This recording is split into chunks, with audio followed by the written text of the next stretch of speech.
Hey, what's up guys? So in this video we will see how to enable flash notifications on the Samsung Galaxy A16.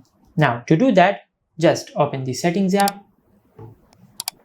Now from here, scroll down and tap on accessibility.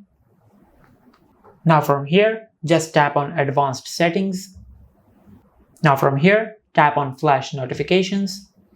Now from here, you can enable camera flash for notifications, and the flash of the camera will flash when you receive a notification.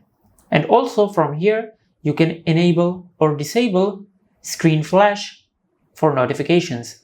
When you enable this option, the screen of your smartphone will flash when you receive a notification.